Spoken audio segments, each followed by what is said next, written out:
Good evening and welcome to the Business Day. I'm Herman Green. The Development Bank of Jamaica, DBJ, through its Jamaica Venture Capital Program and in collaboration with a group of corporate investors, has issued a call for proposals to local and international private equity, as well as venture capital fund managers seeking financing to invest in companies operating in Jamaica. The corporate investors intend to select one or more funds targeting projects and businesses in Jamaica. These will include projects requiring seed capital, venture capital, growth and expansion capital, or large-scale private equity. This is the second time that the DBJ and Jamaican corporate and institutional investors have issued a call for fund managers. To date, the funds have made 5 investments in Jamaican businesses, totaling $28 million US.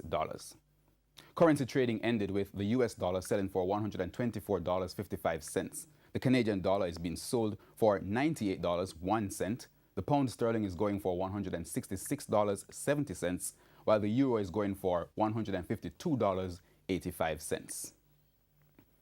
Oil prices ended up slightly as protests in Iran and the arrest of 11 princes in Saudi Arabia offset projections for higher U.S. oil production.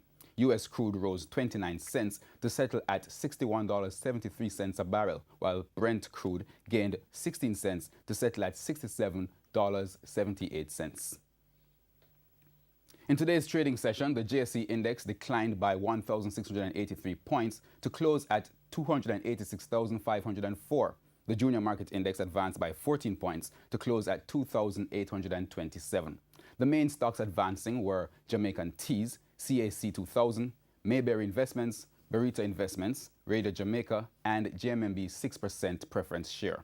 The losers were led by Fosrich, Wisynco, Caribbean Cream, Seprod, JMMB Group, VMBS Investment, and Pulse Investments. And that's the Business Day. I'm Herman Green. Good evening.